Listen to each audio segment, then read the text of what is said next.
Okay?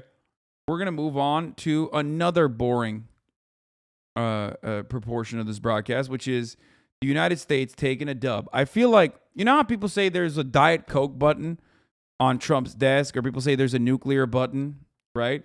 I think American presidents unironically have an assassinate one of these fucking assets that we have been keeping tabs on button. Okay? And like every time they're like bored, there's nothing going on, there's nothing popping in the media, they just find like some old washed up fucking terrorist guy and they're like, boom, click the button, and immediately a fucking drone drops directly on top of it. Okay? I straight up feel like, I mean, this is when the numbers are low, they hit that button. But like at this point, no one cares.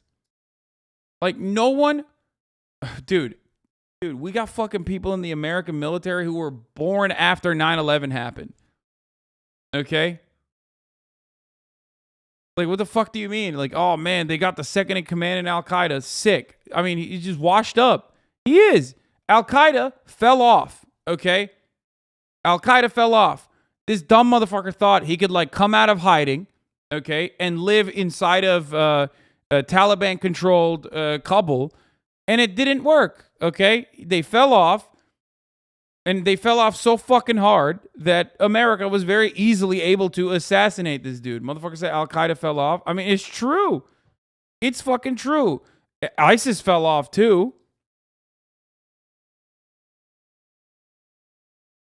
Dude was enjoying his CIA retirement and they terminated him? Yeah, exactly. Who announced it best?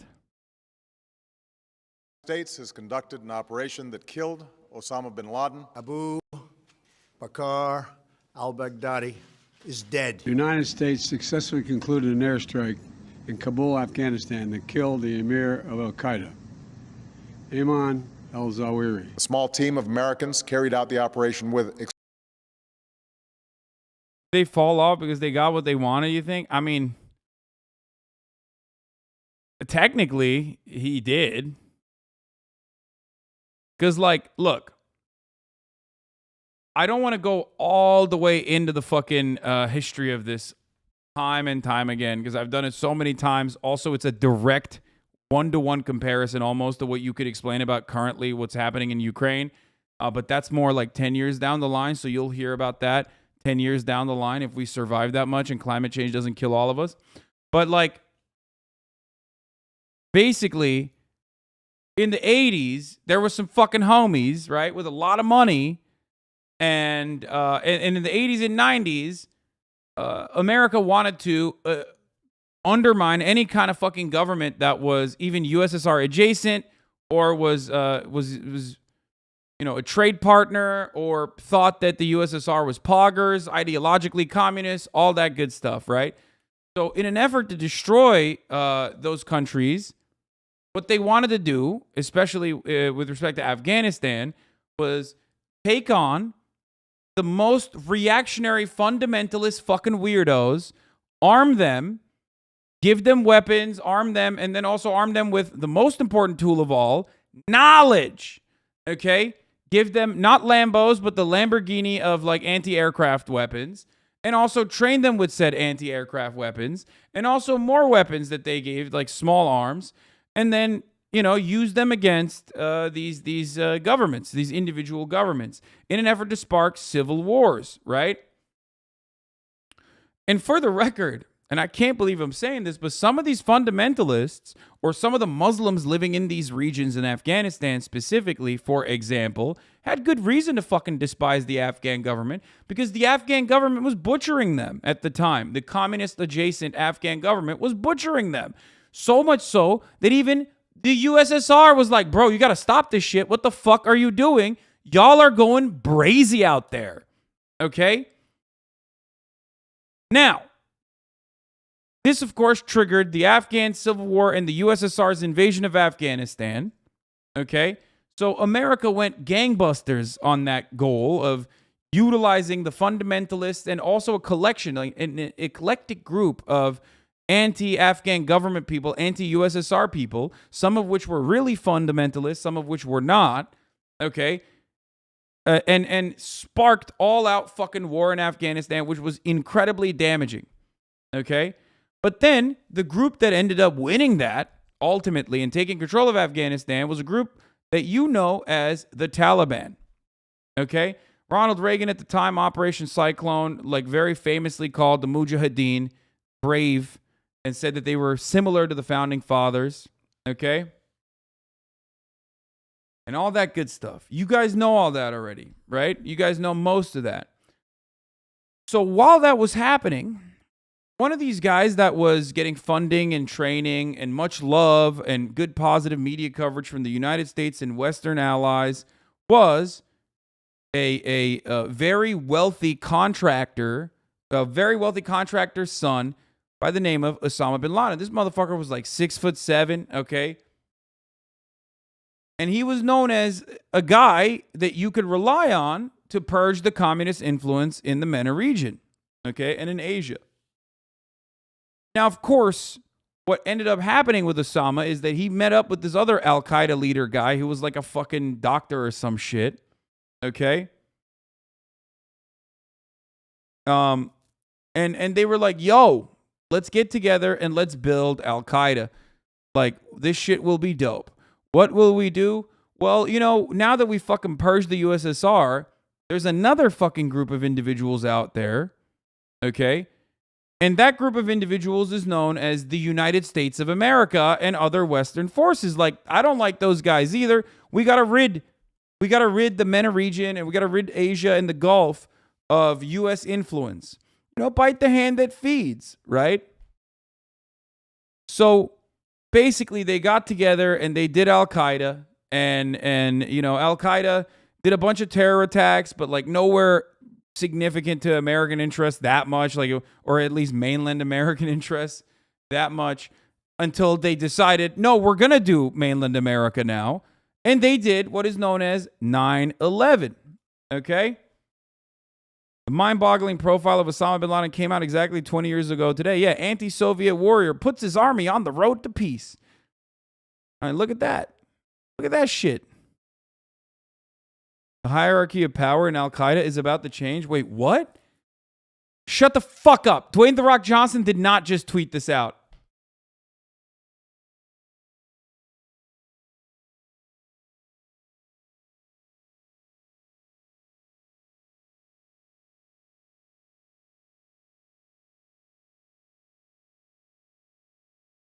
He did it again. No, it's a parody of his announcement of the killings of Osama. Yeah, I know. That's why I said he did it again. What the fuck? But you said Saudi did 9/11? First of all, motherfucker, where do you think this guy comes from? Where do you think the hijackers come from? Where do you think, what royal family gave them money? You fucking idiot.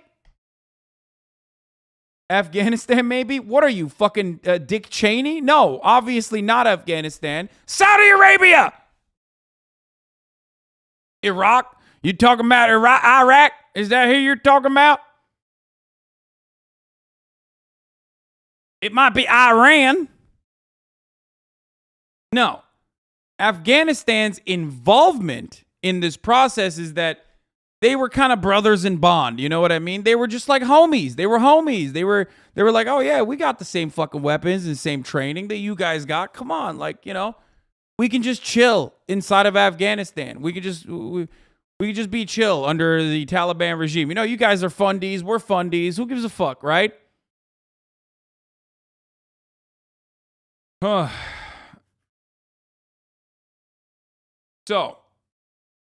they were letting al-Qaeda couch surf. Yeah, that's a good way to describe it. And that's kind of where they were training and stuff. But now,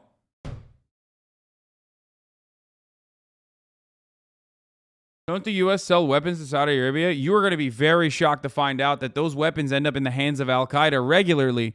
A very important talking point that I brought up while talking about Dan Crenshaw, but everybody obviously hyper-focused on the hyperbolic statements like his eye hole or whether or not America deserved it, but nobody fucking cared about me saying, Dan Crenshaw, you're literally voting to give weapons to al-Qaeda in Yemen. If you guys remember that. Double down, bro. Bitch, I've like doubled down. I've doubled down on it like 1,000,000 times.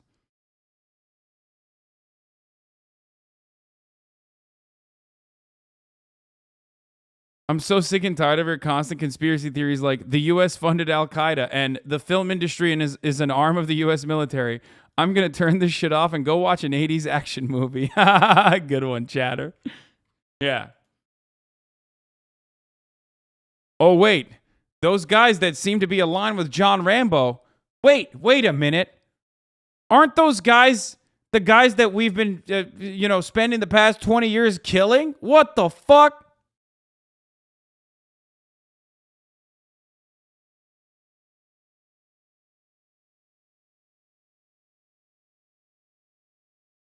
Anyway. So, all that fun stuff happened. And then this fucking dickhead, who's like 7 million years old, okay, had bold ambitions of, I guess, like reinstituting al-Qaeda, but they're washed. They're fucking washed. So basically, he thinks that he can come back into Afghanistan or come out of hiding in Afghanistan. And America was like, nope. And hit the fucking assassination button. I don't even know if they like ended up torching the entire block and how many fucking children died as a consequence of this. But, I wouldn't be surprised if like, a bunch of kids were also eviscerated in the process. Collateral damage, obviously. So let's see. The media now hyped this up like this is the huge thing. Kabul. National Security Advisor Jake Sullivan will join us live in just a few moments. President Biden addressing the nation last night. Our senior White House correspondent, Mary Bruce, has all the details on the CIA operation. Good morning, Mary. Good morning. You even gave commentary on it already. Next level pre-watching. What? This leader, they did it literally in the most like America way possible, where they murked the entire family of the ISIS leader, and they're saying that he actually blew himself up. Now, witnesses on the ground give different reports on what actually ended up happening versus what the American government is claiming that happened. It's like most of the children and women died. Like, it's just mostly women and children dead, the ISIS leader dead. I can't wait for the next one. What? Strong point in favor of your theory that we have these PR stunts ready to go. Trump had a chance to kill al-Qaeda's leader, but didn't because he didn't recognize the name, report says. Bro, I'm telling you, dude. I'm telling you. They, like, dude. Okay, listen to me. Osama bin Laden was literally down the fucking street from Pakistan, which is a CIA client state, operated almost entirely by the fucking CIA, working to benefit the interests of the American State Department. Pakistan's military economy. You think these motherfuckers didn't know where he was? Come the fuck on, dude. What the fuck?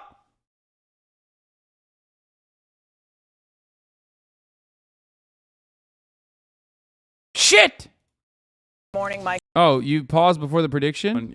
ISIS leader one, murder was so good, so poggers, where's the next one? You know what I'm saying? Like, hella kids died, dude. It's crazy. Yeah, 13 civilians, including 6 children and 4 women were killed. Wait, where's the in prediction? The process. And they said it was a secondary explosion. Do you guys remember? Where's the prediction? I'm not making a prediction about al-Qaeda here. Anyway, it doesn't matter. Okay, look.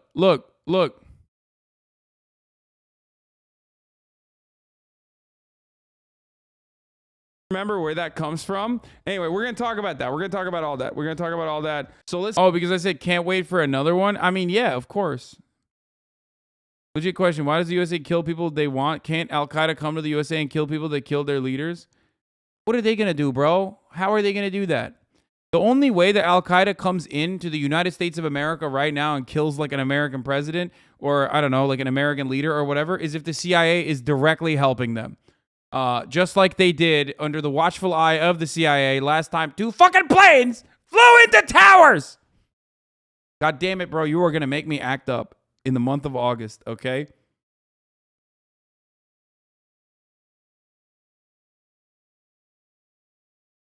Jesus Christ.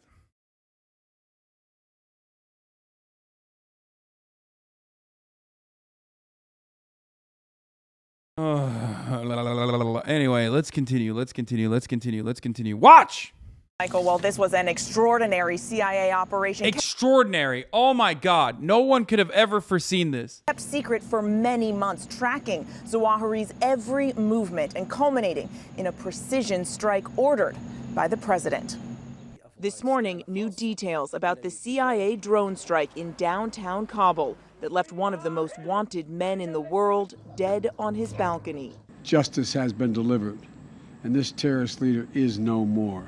Ayman al-Zawahiri, the leader of al-Qaeda, had been Osama bin Laden's right-hand man, a key architect behind the bombings of American embassies in Kenya and Tanzania, the suicide bombing of the U.S. Navy ship Cole off the coast of Yemen, and the attacks on the World Trade Center and the Pentagon in September of 2001 that left nearly 3,000 dead, hunted by the U.S. for more than 2 decades. No matter how long it takes, no matter where you hide, if you are a threat to our people, the United States will find you and take you out. Where Zawahiri was found was right in the middle of Kabul, in one of the wealthiest neighborhoods very near the U.S. Embassy. A senior U.S. official saying the CIA learned that he had moved to Kabul to reunite with his wife and children. For months, the CIA watched the house. Zawahiri never left, but was frequently seen on the balcony. The official said President Biden was first briefed on the intelligence in April, and as more information was confirmed, gave the go-ahead early last week. After carefully considering the clear and convincing evidence of his location, I authorized a precision strike that would remove him from the battlefield once and for all.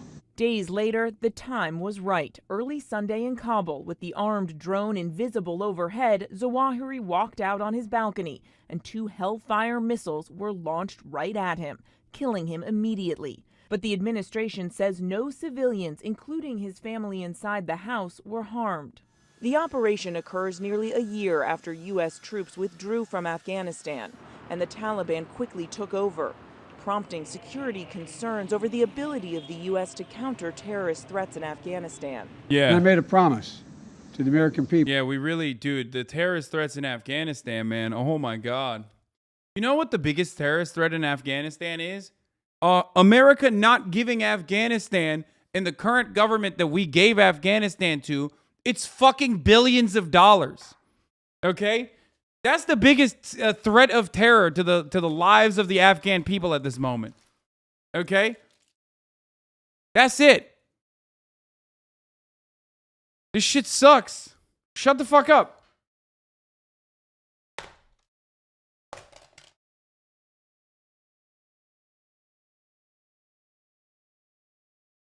It's just incredibly funny, though. It is incredibly funny to, like, fucking, double tap some fucking old carcass, basically, and be like, yeah, look alive, Jack. We did it. We did it again. America never forgives. America never forgets. It's like, bro, what? He already succeeded, dog. It's too late. You can fucking two-tap him all you want. This motherfucker already got what he wanted.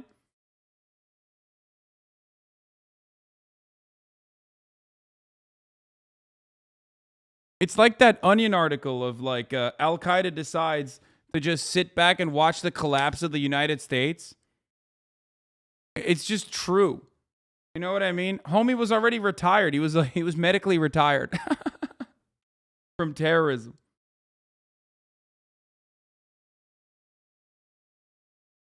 Anyway. Look alive, Jack. The funniest part about it is that America basically built a competitor to al-Qaeda and participated in the collapse, or rather, like, you know, when we think like al-Qaeda is washed, like when we say al-Qaeda is washed, L plus ratio, like part of it is because we built the competitor, ISIS. Like we literally built the competitor, and then we also fucking, we keep using them as like a major W as well.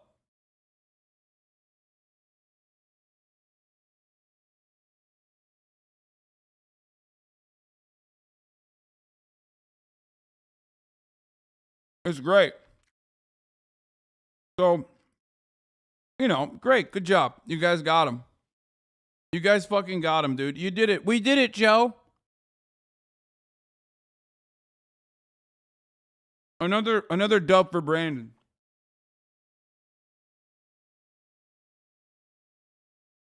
I just don't believe that like anyone gives a shit about it, but maybe I'm wrong. That we continue to conduct effective counterterrorism operations in Afghanistan and beyond. We've done just that. But the fight against al-Qaeda and ISIS is far from over. Administration officials say they believe senior Taliban leaders knew of Zawahiri's presence in the capital city and tried to cover it up after he was killed by quickly taking... Oh yeah, let's get back in there, baby. Yo, we gotta go back in there. They let the fucking 800-year-old relic back into Kabul, bro. We gotta go back in there. Taliban, they're working with al-Qaeda again.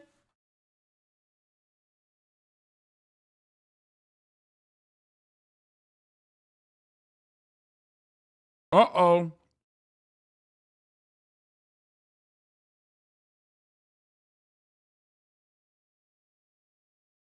Taking his family out of the house. Zawahiri may have assumed that the Taliban could protect him, which may have emboldened him to return to Kabul, but that proved a deadly mistake.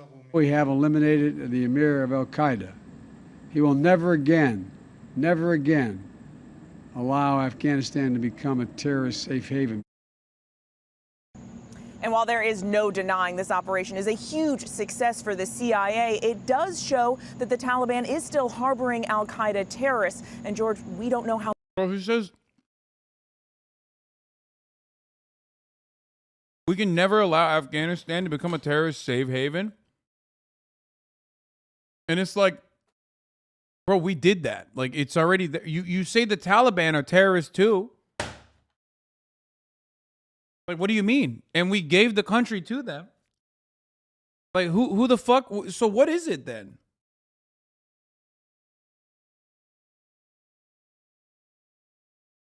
How many others there may be. Yeah, that is one of the big questions right now. Meantime, Mary, tensions are rising with China ahead of Speaker Pelosi's touchdown in Taiwan. Yeah, China making clear they would view any potential trip by the speaker as a major provocation because, of course, they view Taiwan as their sovereign territory. China saying they could even fire... So do you. So do you. Shut the fuck up. So do you. Again. So do you. Missiles around Taiwan, potentially breaching airspace or water in the region. Now, I'm told this trip by the speaker is still very much on the table. The president has said that the military thinks this is not a good idea, but the White House is also stressing that the speaker has every right to go. Anyway, this is a L for Dark Brandon, dude. Just bringing national security. But hey, let's hear more coverage about how fucking incredible this was. Advisor Jake Sullivan right now. Jake, a lot to talk about this morning. Let's start with what Mary was just saying about Speaker Pelosi's trip to Taiwan. How worried are you about China's response? Well, first, I think it's important to note that this is the Speaker's decision because Congress is an independent branch of government and members of Congress determine where they're going to travel. Second, a Speaker of the House has previously traveled to Taiwan, so there is precedent for this. And members of Congress go there all the time, including many who have gone there this year. So if China chooses to try to turn a potential visit by the Speaker into a crisis or tries to use it as a pretext to take aggressive action around Taiwan, that's on them. The United States is not looking for escalation, but it's awesome when you say it happens all the time, which is why the last time it happened was in 1997. When China was like literally just drastically different with respect to its global power too. Like, oh, we're not looking for escalation, but like we will fuck you up. Actually, we will fuck you up. Yo, hold me back. Hold me back. I will fuck you up, dude.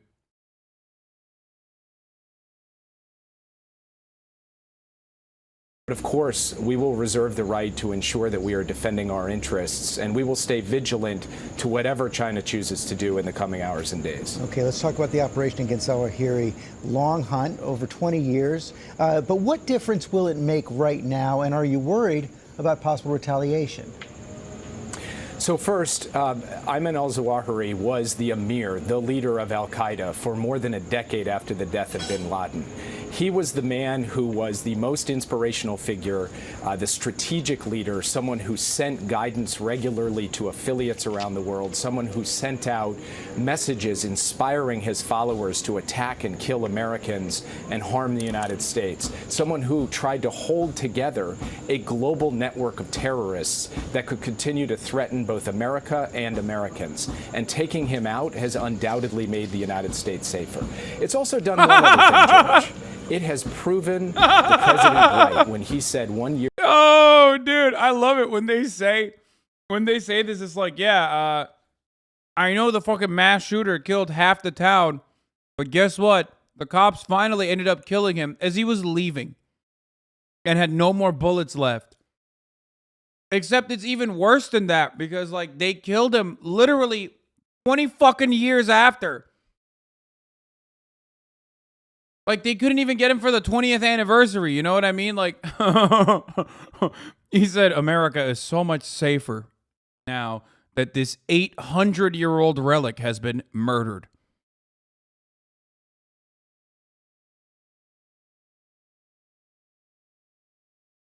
Year ago that we did not need to keep thousands of American troops in Afghanistan fighting and dying in a 20-year war to be able to hold terrorists at risk and to defeat threats to the United States. He proved that with the order of this decisive strike over the weekend, and again, Americans are safer for that. As you know, some of your critics say the fact that he was right there in downtown Kabul, as Senator James Inhofe put it, reflects the total failure of the Biden administration's policy towards that country. Your response?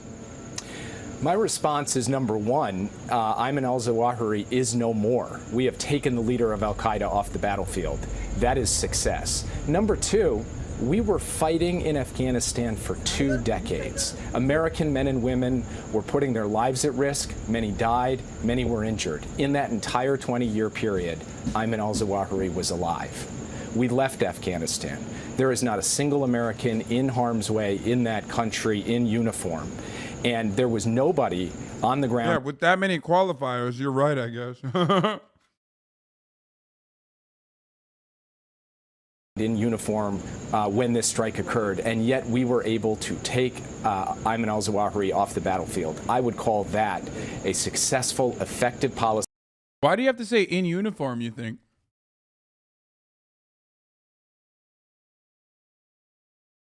I wonder why he had to say that. That protects our troops, protects our people, and ensures that Afghanistan will not be a safe haven for terrorists. It certainly was not a safe haven for Ayman al-Zawahiri. But how will the United States hold the Taliban accountable for violating the Doha Agreement, harboring the leader of al-Qaeda? Dog, what are they going to do? Steal more of their money? Like, what are they going to do? We already have all the money. Like, the only thing remaining is just, like, steal more of their money. You can't do that. What are they going to do? Starve them further with sanctions? Oh, wait, they're doing that. The only thing that George Stephanopoulos can, the only thing we have in our tool belt at this point is just fucking invading again.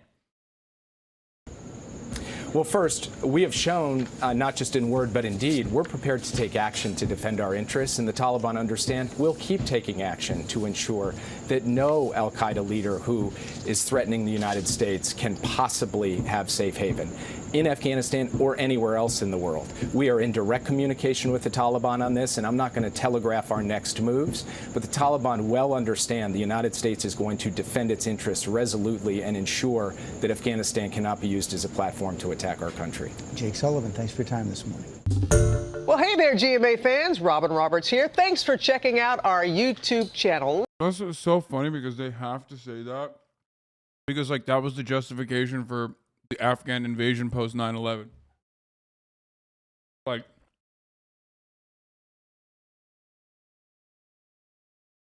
that's the only reason why they're saying that. Like, oh yeah, well, Afghanistan can't be a launching ground to invade America.